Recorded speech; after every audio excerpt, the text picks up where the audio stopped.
Beleza? Hoje nós continuaremos com a leitura do livro de Gênesis, continuando com Gênesis capítulo 3. E é claro, antes da leitura nós vamos orar.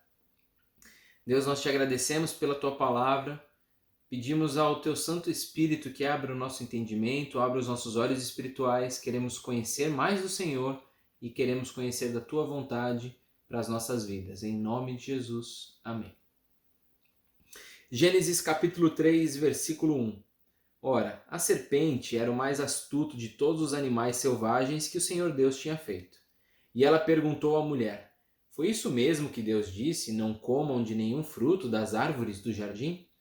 Veja que no primeiro versículo a bondade de Deus já é posta em xeque. Todas as árvores estavam disponíveis e ela tenta dar uma deturpada naquilo que Deus falou. E é verdade que vocês não podem comer nada daqui? Bom, versículo 2. Respondeu a mulher à serpente: Podemos comer do fruto das árvores do jardim. Mas Deus disse: Não comam do fruto da árvore que está no meio do jardim, nem toquem nele. É engraçado essa parte, né? A gente não tinha ouvido Deus falando: Olha, não toca nesse fruto. Isso aqui é by Eva, foi ela que disse. Do contrário, vocês morrerão. Ok. Versículo 4. Disse a serpente à mulher: Certamente não morrerão. Deus sabe que no dia em que dele comerem, os seus olhos se abrirão e vocês, como Deus, serão conhecedores do bem e do mal. É verdade que seriam conhecedores do bem e do mal? Sim, esse era o nome do fruto, do conhecimento do bem e do mal. Mas a serpente, ela dá um jeitinho de colocar assim: olha, como Deus, vocês serão como Deus, ou deuses. Essa vontade do homem de querer sempre mais e mais foi a grande tentação de Eva. Será que eu posso ser como Deus Todo-Poderoso? Versículo 6. Quando a mulher viu que a árvore parecia agradável ao paladar, era atraente aos olhos e, além disso, desejável para dela se obter discernimento, tomou do seu fruto, comeu e deu ao seu marido, que comeu também. Os olhos dos dois se abriram e perceberam que estavam nus e então juntaram folhas de figueira para cobrir-se. No versículo 6, a gente vai entender aqui que começa a guerra de sexos, né? É o homem falando que foi a mulher que pegou o fruto primeiro e a mulher falando que o homem foi frouxo porque foi atrás daquilo que a mulher tinha falado. E é uma lambança. A gente vai ver depois que um começa a jogar a culpa no outro e a gente vai ver como é que isso termina. E no versículo 7, essa é a tendência do ser humano. Depois de pecar, ao invés de tentar corrigir a raiz desse pecado, a gente tenta corrigir as consequências que dele aconteceram. Eles descobriram que estavam nus, então juntaram folhas de figueira para cobrir-se. Versículo 8. Ouvindo o homem e sua mulher os passos do Senhor Deus, que andava pelo jardim como quando soprava a brisa do dia, esconderam-se da presença do Senhor Deus entre as árvores do jardim. Mas o Senhor Deus chamou o homem, perguntando: Onde está você? E ele respondeu: Ouvi os teus passos no jardim e fiquei com medo, porque eu estava nu. Por isso me escondi. É a vergonha que o pecado traz. E Deus perguntou: Quem disse que você estava nu? Você comeu do fruto da árvore da qual o proibi de comer? Disse o homem: Foi a mulher que me deste por companheira que me deu do fruto da árvore e eu comi. O Senhor Deus perguntou então à mulher: O que foi que você fez? Respondeu a mulher: A serpente me enganou e eu comi. Veja que um está querendo botar a culpa no outro. Ninguém assume a sua responsabilidade. A gente vai ver mais para frente na história de Jacó também que ele vai ser redimido quando ele reconhece que ele é o enganador. O ser humano tem essa tendência de não reconhecer os seus próprios erros e tentar justificar nas circunstâncias ou nos outros os seus próprios erros, a sua própria responsabilidade sobre a decisão. Aqui quem tem mais culpa não é a mulher ou não é o homem. Quem tem mais culpa é aquele que tomou a decisão errada. E nesse caso, os dois tomaram a decisão errada. Versículo 14. Então o Senhor Deus declarou à serpente: Uma vez que você fez isso, maldita é você entre todos os rebanhos domésticos e entre todos os animais selvagens. Sobre o seu ventre você rastejará e pó comerá todos os dias da sua vida.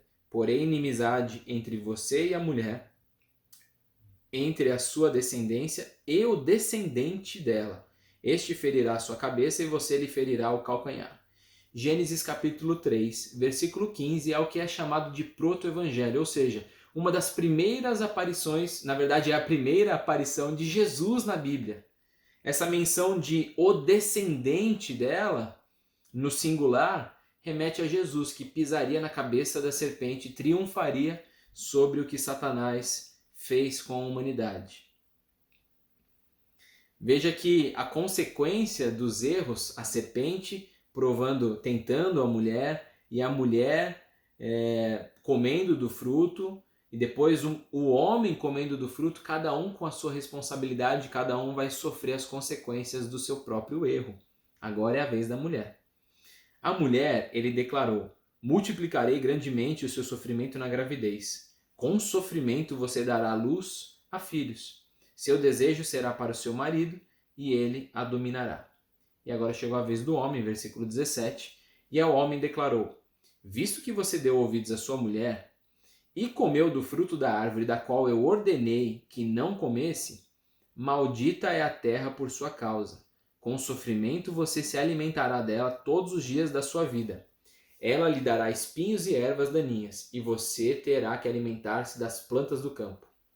Versículo 19. Com o suor do seu rosto você comerá o seu pão, até que volte à terra, visto que dela foi tirado, porque você é pó e ao pó voltará.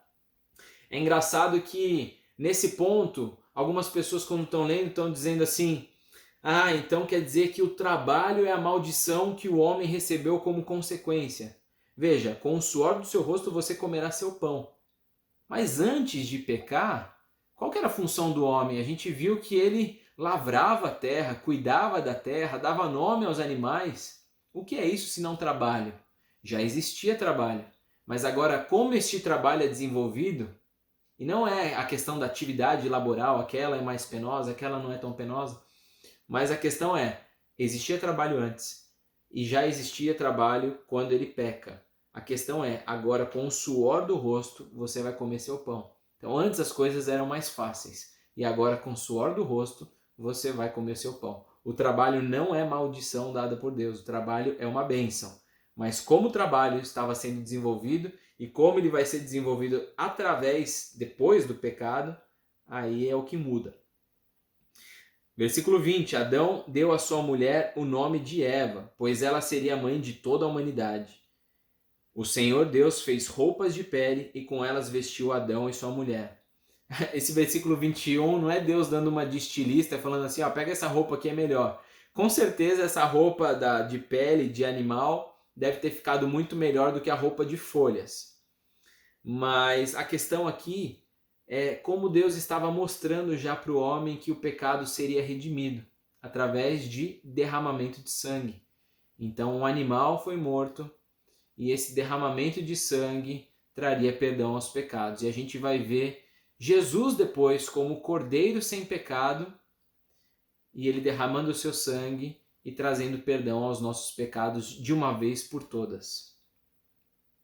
Versículo 22. Então disse o Senhor Deus: agora o homem se tornou como um de nós. Olha, novamente uma menção à Trindade, como um de nós, conhecendo o bem e o mal. Não se deve, pois, permitir que ele tome também do fruto da árvore da vida e o coma e viva para sempre.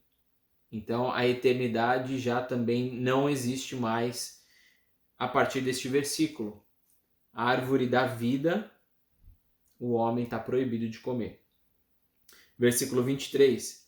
Por isso o Senhor Deus o mandou embora do jardim do Éden para cultivar o solo do qual fora tirado. Depois de expulsar o homem, colocou a leste do jardim do Éden querubins e uma espada flamejante que se movia, guardando o caminho para a árvore da vida. Eu não sei você, mas quando eu leio a história da queda de Adão e Eva, me dá uma revolta santa. Eu quero saber por que esse doido, essa doida tomaram essa decisão e pecaram, transgrediram a ordem de Deus. Me dá vontade de ter um papo franco com eles e falar por que vocês fizeram isso. Porque hoje a gente ainda sofre as consequências desse pecado original. E aí fica uma pergunta na minha cabeça, E se eu estivesse lá naquele jardim, naquela situação, e eu pergunto para você, se você estivesse naquele jardim, naquela situação, eu acho que se a gente for bem sincero, a resposta vai ser: eu acho que eu faria o mesmo, você talvez faria o mesmo. Não é verdade que em muitas situações da nossa vida a gente sabe qual que é a vontade de Deus e a gente acaba fazendo totalmente o oposto? Infelizmente, é o que a gente acaba fazendo. Esse texto me mostra também que eu preciso assumir as responsabilidades das minhas atitudes. Não é falando porque ele agiu desse jeito, porque ela fez isso, então eu agi assim. Não. Eu sou responsável pelas minhas próprias decisões. E quando eu assumo os meus próprios erros, algo de sobrenatural acontece. A misericórdia de Deus atinge a minha vida e eu tenho a redenção através do sangue de Jesus. Ainda nós não chegamos no sacrifício de Jesus, mas é através do sangue de Jesus que nós temos os nossos pecados perdoados. É claro que cada pecado trará consigo a sua consequência, mas cada pedido de perdão ao Senhor trará consigo também a redenção, trará consigo também o perdão dos pecados e a mudança de direção e sentido. E uma última coisa, nesse texto aí, você viu falando sobre alguma maçã?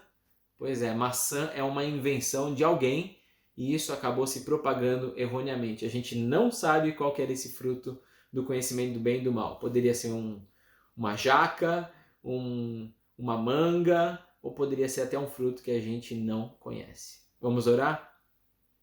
Deus, te agradecemos pela tua palavra, te agradecemos porque o Senhor fala aos nossos corações.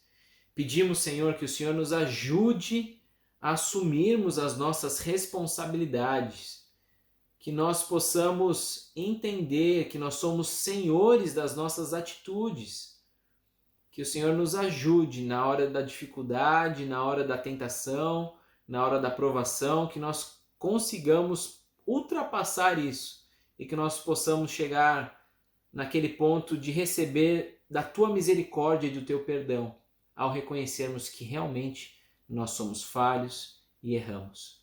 Deus, traz o teu perdão a cada um que está acompanhando essa leitura, que os corações possam estar totalmente voltados ao Senhor e que nós possamos viver uma vida ao teu lado. Em nome de Jesus. Amém.